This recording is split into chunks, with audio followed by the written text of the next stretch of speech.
Hello, hello mga kaibigan. Kumusta na po? Kumusta po ang inyong Noche Buena?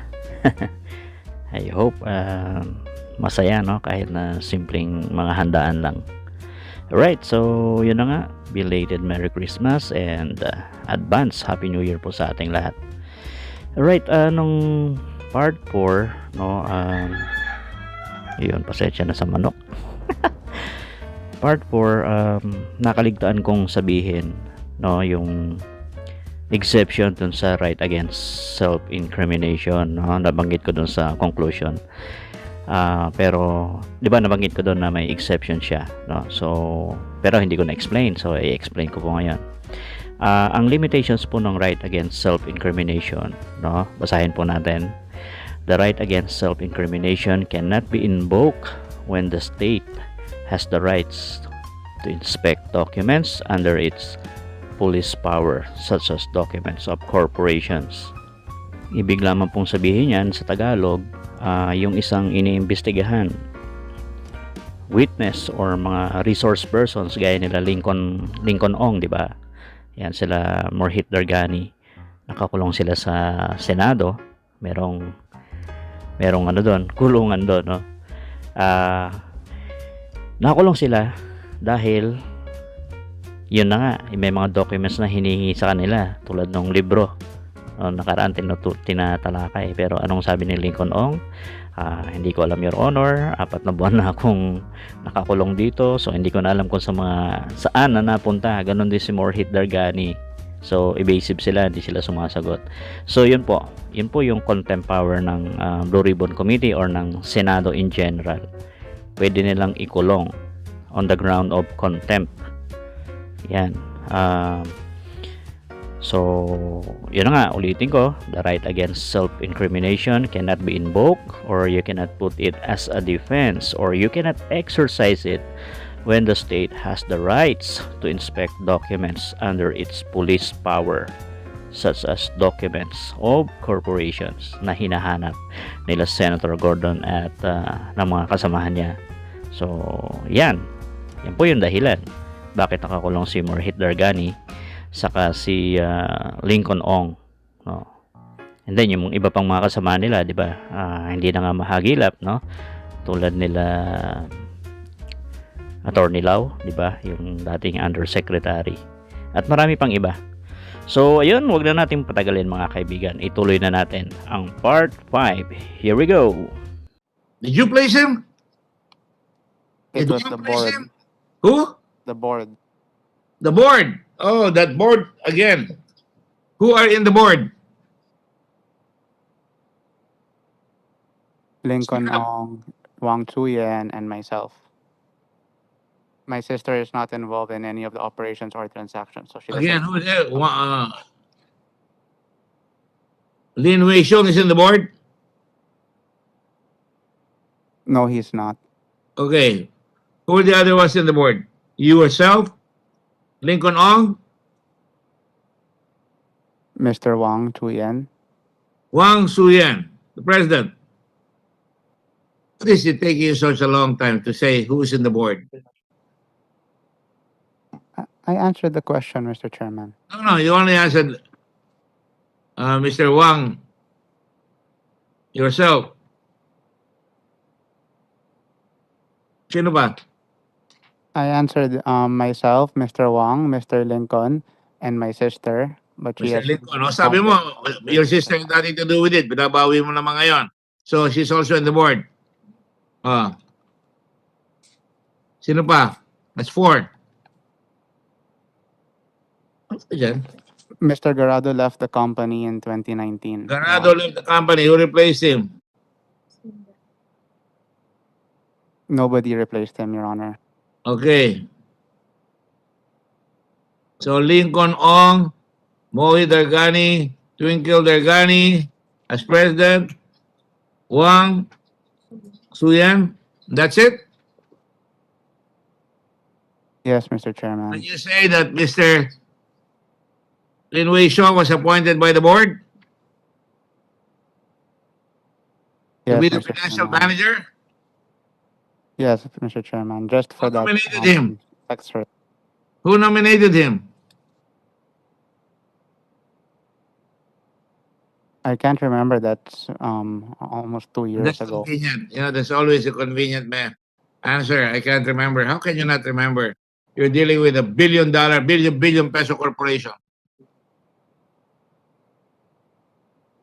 Financial manager, you can't remember? Was it Michael Young? Come on!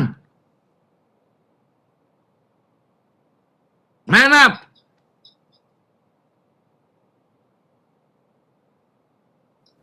Ayan, maputol ko lang po ulit saglit mga kaibigan, ano. Bigyan ko lang ng comment yung behavior ni Mohit Dargani. Tinanong lang ni Senator Gordon kung sino yung mga members ng board. And then, ang opening statement niya agad ay nag-mention siya ng names, and then sinabi niya agad na walang kinalaman yung sister niya na si Twinkle Dargani. Hindi naman tinatanong yun, di ba? So parang andun agad yung pagdepensa sa kanyang kapatid. And then tinanong kung sino talaga yung nag-nominate kay Lim Wei Xiong bilang financial manager, considering na bilyones yung mga transactions, and considering na that was 2 years ago pa lang naman, at bilang corporate secretary,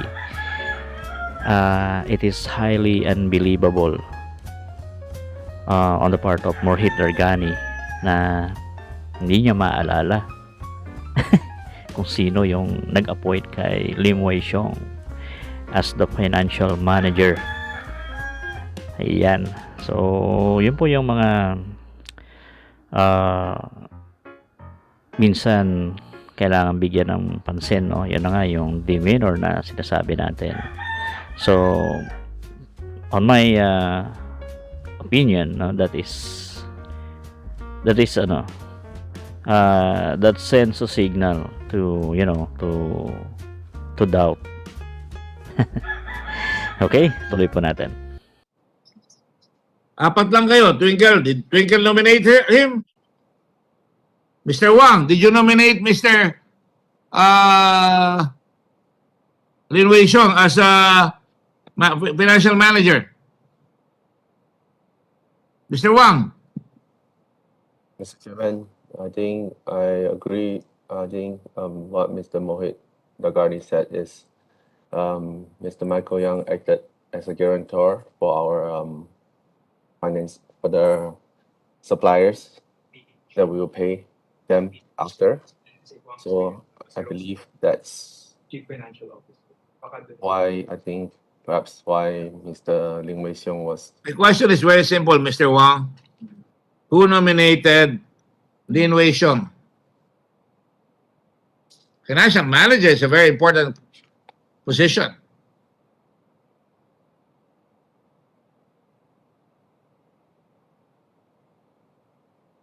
Under the bank accounts. Ayan, interruption po ulit tayo mga kaibigan. Yan po si Mr. Wang, di ba? Para po sa mga hindi pa nakakalam, siya po yung presidente ng Pharmally. Siya yung Taiwanese na allegedly may wanted sa Taiwan para sa isang $50 million scam. So yun, tinanong siya, who nominated Lim Wei Xiong? Unresponsive yung sagot niya. So inulit ni Senator Gordon. The question is very simple, Mr. Wang, who nominated Lim Wei Xiong? Doon na siya, natigilan. Tingnan po ninyo yung behavior niya.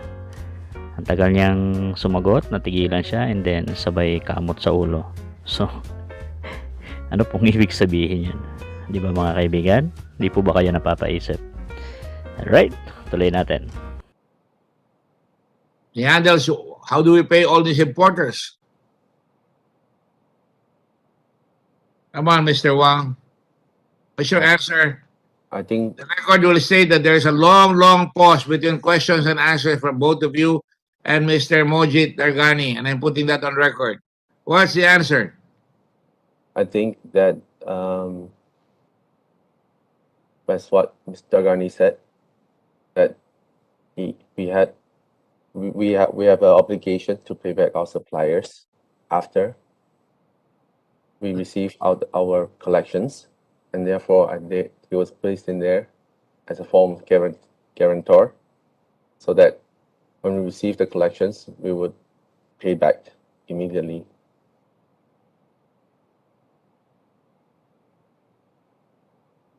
And who nominated him is a question, my boy.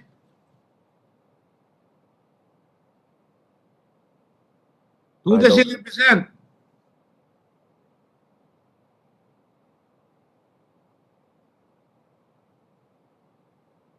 Don't really know who he represents.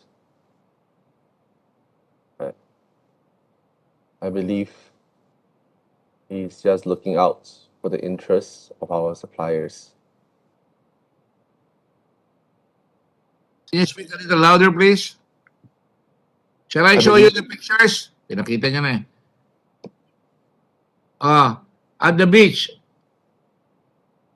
Everybody is there. I know many of those people there. Lin Wei Xiong is there. You're there. I'm sorry. Michael Yang is Alan Lim, alias Lin Wei Xiong. There is a there. Senator Bongo. Senator Alan Peter Cayetano is there. Who nominated them? Mr. Chairman, I was not on that trip. Okay, another picture. Oh. Is that Mr. Lin Wei Xiong, Mr. Wang? Yes. Yes, Mr. Yes. Minister. You know him, right? Yes. Who nominated him? I'm not too sure who nominated him, Not too sure. You're the president. Not too sure. but I've not met him for a long time, since You've not met him for a long time. Another picture. He's with the president, huh? Oh, next. And Mr. Michael Yang. Oh. There is a drug personality, not that one. Oh, there. Is he there? Lin Wei Xiong. Saan yan? Mr. Lin Wei Xiong is in the man at the right. Michael Yang is in the middle. I'm Dennis not, Dizon, Foreign Undersecretary Manuel Antonio Tihanki are also in the picture. Mr. Chairman, if you're asking me based on these pictures, do I think that No. Basically, I'm just saying that Because I he can't- must be very influential because you just don't appoint a financial manager without knowing who he is. Oh, it looks like very influential. He knows the president. He's all in the pictures, right? based on what you're showing me, yes. Based on what I'm showing you, yes. So he was appointed because he was close to the powers that be in this country. Next picture, please. As Right? Is that your answer? no, Mr. Chairman, my answer is same as Mr. Mohit Dagani, that in order to You know, I'm sorry I have to ask you these questions because you're all evasive.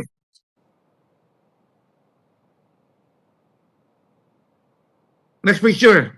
Michael Yang again and Lin Wei Xiong with Senator Bongo. Next. Next picture.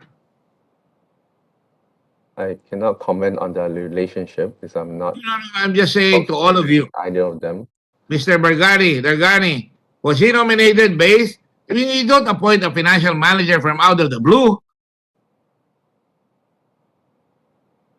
Lincoln, do you remember who nominated Mr. Lin Wei Xiong? Huling-huli na kayo lahat. Sisinungaling pa kayo.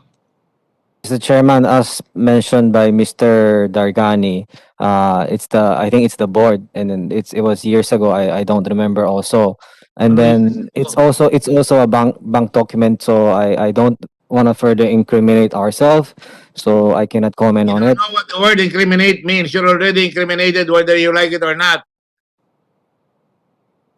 You're incriminated by your cars. Where did you get the money to pay for your cars?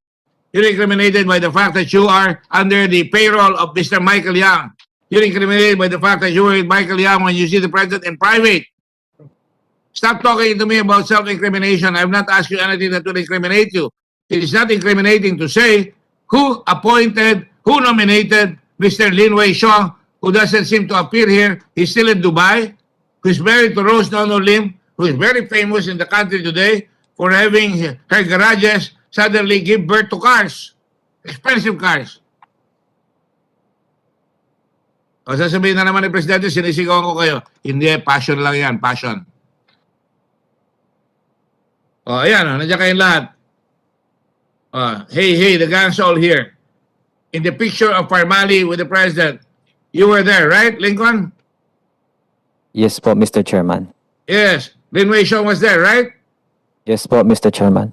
Michael Yang was there, right? Yes po, Mr. Chairman. Wang was there, right? Ano po yun, Mr. Chairman? Mr. Wang was there. Yes, yes, Mr. Wang was there also, Mr. Chairman. Hey, Hill, the guys all here. So who nominated? Mr. Lin Wei Xiong, ang mahiwagang si Lin Wei Xiong. Di malaman kung drug pusher, di malaman kung talagang legitimate businessman. Ayun, papatakbo kayo ng negosyo, bigla kayo nagkakakontrata ng malalaki, ang lalaki ng mga kasama niyong tao, mga siga lahat ang kasama niyong tao, tapos hindi mo matandaan kung sino nag-recommend kay Lin Wei Xiong as financial manager. Yan ang magbabayad ng sweldo mo, di ba? Yan ang pipirma. Yan ang pipirma kung saan galing yung pera, saan ang bangko. Right, Mr. Abrea? Di ba yan ang trabaho ng financial manager, Mr. Abrea? Yes. Yes, Mr. Chairman. Oh, yan. Oh, ano pang gusto nyo? I-drawing ko na sa inyo. Hello? See? I'm like Mr.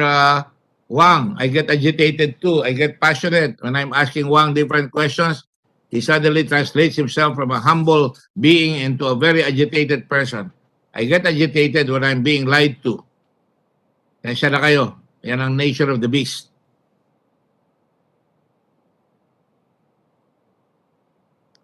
Can you submit to us, Mr. Dargari, the minutes of the meeting where Lin Wei Xiong was nominated as financial manager? Or are you going to say, I don't have access to the records again? We lost all the records. Can you imagine? This is a comedy of lies, of rackets. Unbelievable. In the whole history of this country, I've never seen a corporation get so much money. Ang laki-laki ng perang nakuha ninyo. Tapos wala kayong records, hindi nyo kilala kung saan nagagaling si Lin Wei Xiong. Ay, nako. Bayang makapangyarihan. I think all these questions speak for themselves. Unanswered questions. Am I going to expect an answer?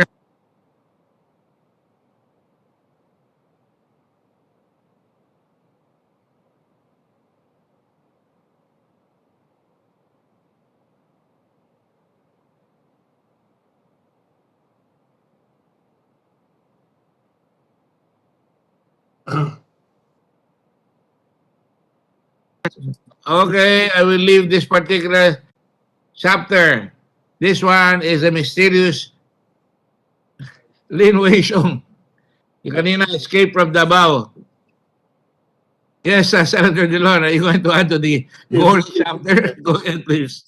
If you before you go to the next topic, I'd like to ask some questions on Mr. Abrea. I think we can get answers from Mr. Abrea so that I can solve some of your frustrations, Mr. Chairman.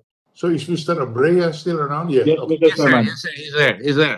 With the provision of the chairman. Mr. Abrea, can you put back on the screen what you originally showed to the public regarding the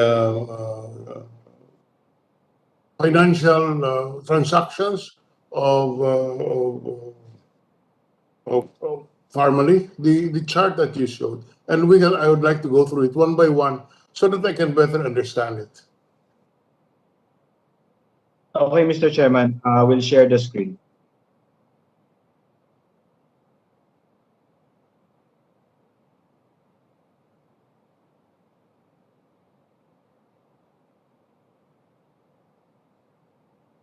Which slide, Mr. Chairman?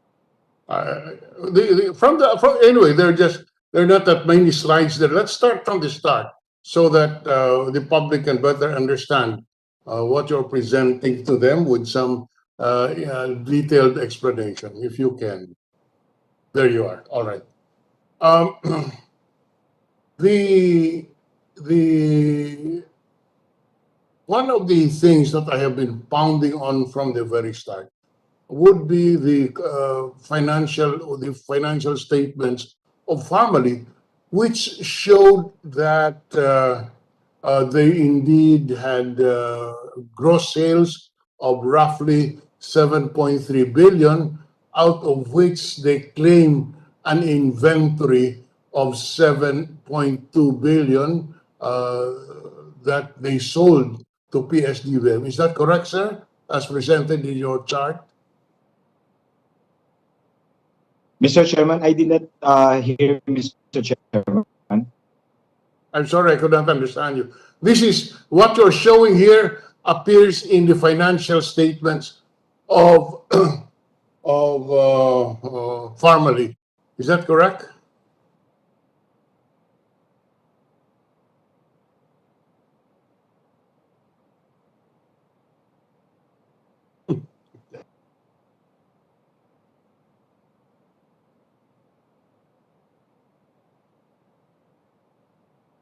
Mr. Chairman, the purchases and the cash balance, yes. The payment from PSDBM, Mr. Chairman. All right, yes. Let's concentrate on this. You showed here 3.2 billion Evermore and Acme. For my understanding, it would appear that Pharmally purchased from Evermore and Acme merchandise worth 3.2 billion. Is that correct, sir?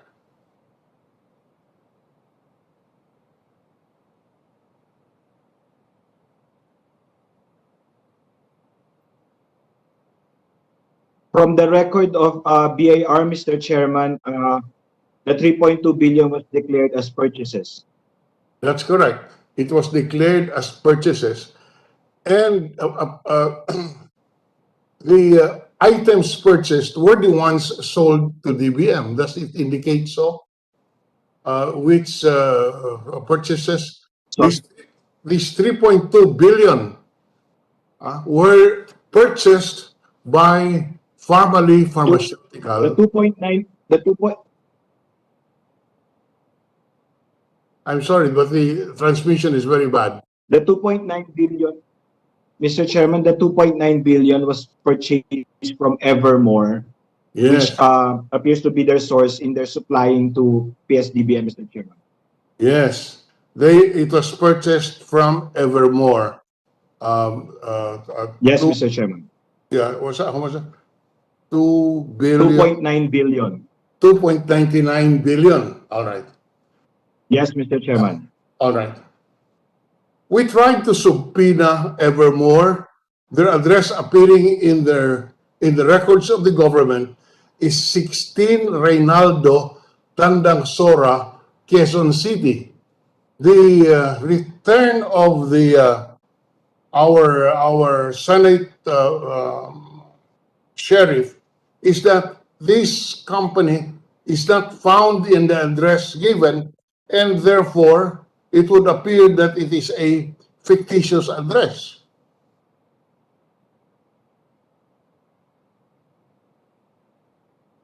I cannot verify that, Mr. Chairman, because the list came from their submission to BIR, Mr. Chairman. Yes. Does it indicate also the taxes withheld from these purchases from Evermore and Acme? Mr. Chairman, Pharmally is a new company and they're not yet categorized as a top withholding agent, Mr. Chairman. So we have no They way did not withhold. we have no way of knowing whether Withhold. I'm sorry? They did not withhold taxes, Mr. Chairman, because they are a new company. They are a new corporation. Is that that's not the fact that you're a new corporation, are you saying would excuse you or would discharge you from the duty of withholding value-added tax or income taxes?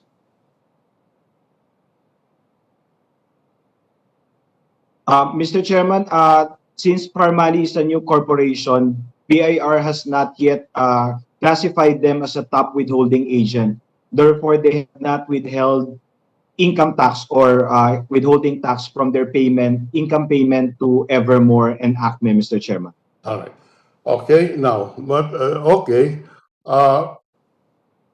In any case, Office of the Sergeant at Arms of the Senate, when we tried to serve the subpoena on Evermore for with address at 16 Reynaldo Tandangsora, said that the office address does not exist. Also, the name of the address of the partner of Evermore, named Teresa B.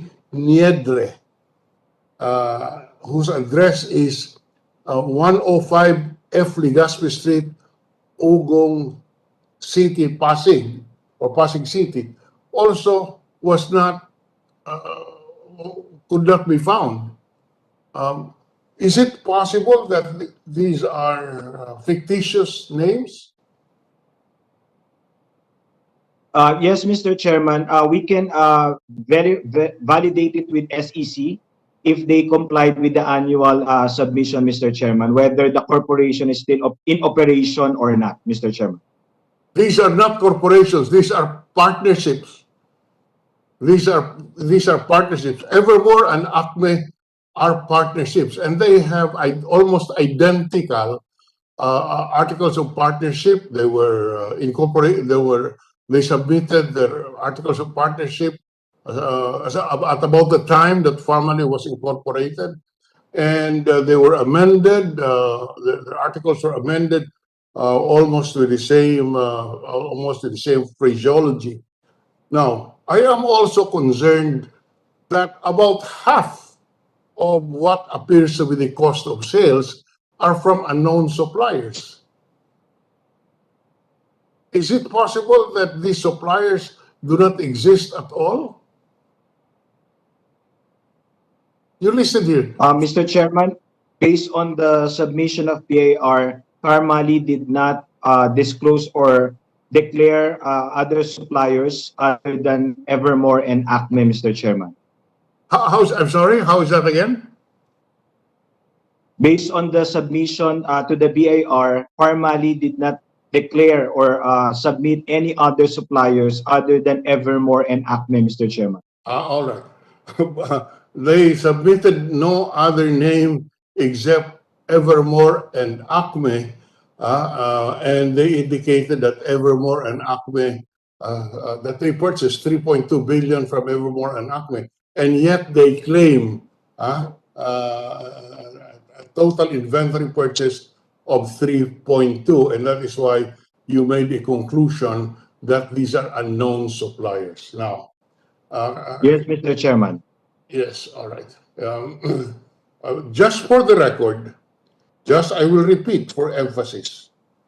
Acme Marketing, which allegedly sold to Pharmaceutical 3.2 billion, and Acme, which sold to I'm sorry, Evermore, which sold approximately 2.99 billion, and 2.7 million for Acme. 2.7 billion from Acme, and Million. 273 million from Acme, and 2.99 billion from Evermore Marketing and Supply Company. But can you flash again the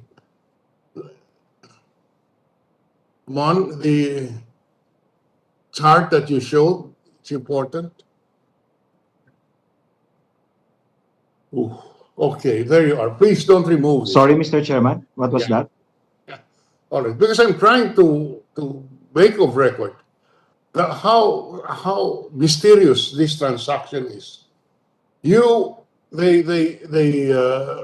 were paid according to their financial statements. I mean, Pharmally got 7.3 billion from PSDBM, purportedly for face masks, face shields, etc., which they sold to PSDBM. Now, these materials sold to PSDBM were were purchased in turn from Evermore and Acme for Yes, Mr. Chairman.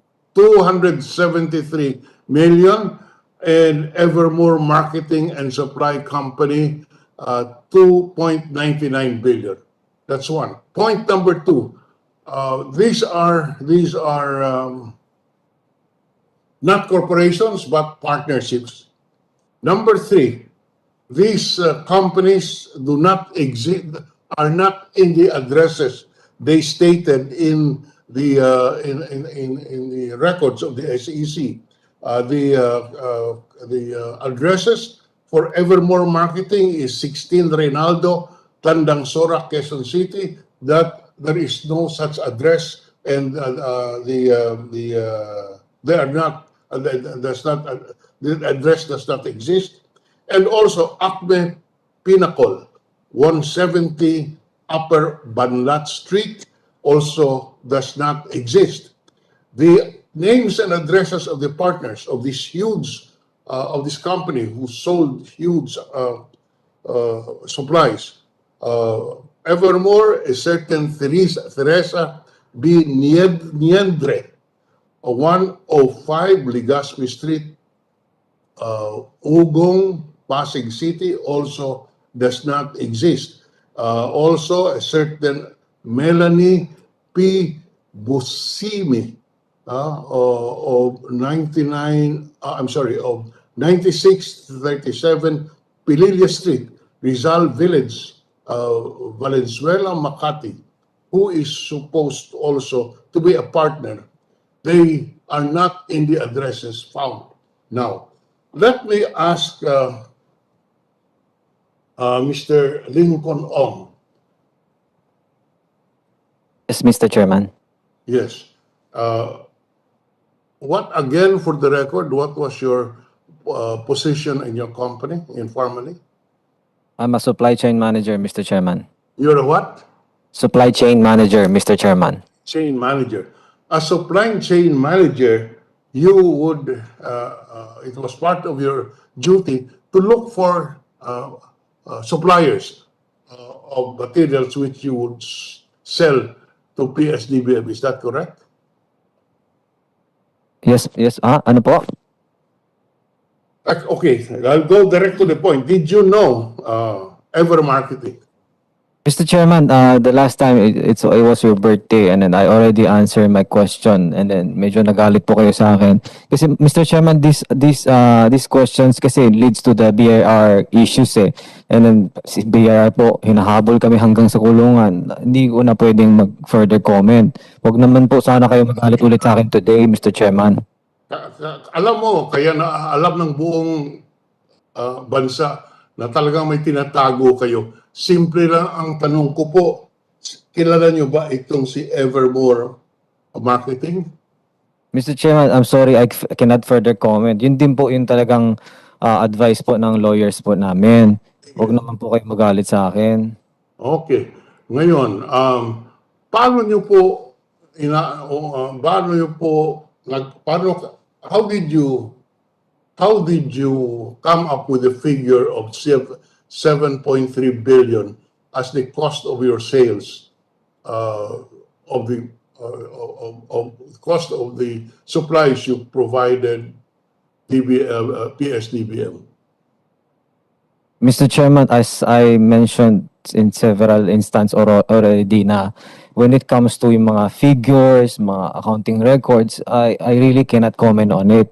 Huwag naman po talaga kayo magalit sa akin, Mr. Chairman. Because you cannot comment on it because?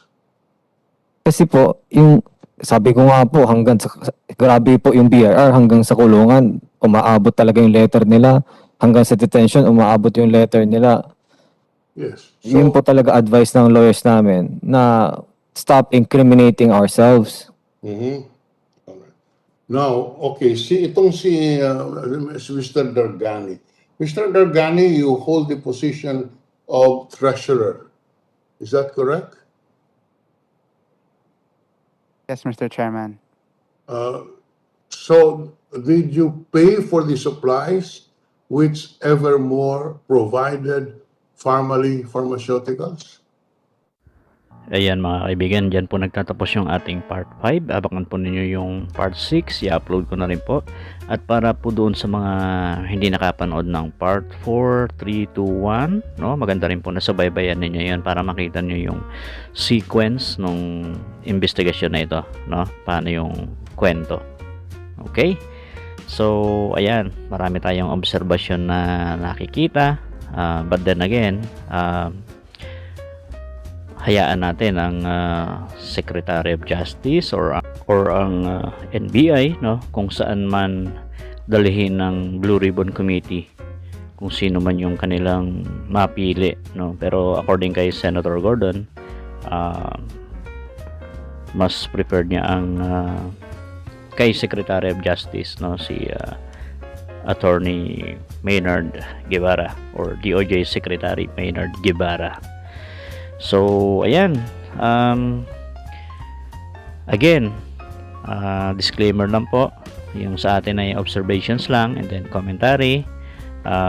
Yung final verdict ay nakasalalay doon sa mag-uusig ng kaso. In this case, baka sa Department of Justice.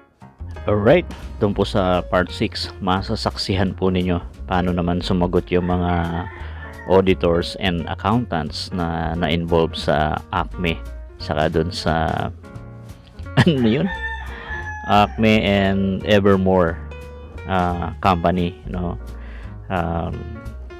Panoorin natin paano sila iginisa ni Senator Drilon at ni Senator Gordon. Alright, maraming salamat po mga kaibigan sa patuloy po ninyong pagsuporta. Okay? Sa mga nagawi po sa ating channel na hindi pa nakapag-subscribe, please subscribe sa ating channel at matuto tayo sa iba't ibang contents. Pag-usapan natin, pagyamanin natin ang talakayan, mga kaibigan. Magkakaiba man tayo ng opinion, pero hindi natin kinakailangan mag-away-away. Alright, advance Happy New Year ang ingin ng mga manok. Bye-bye!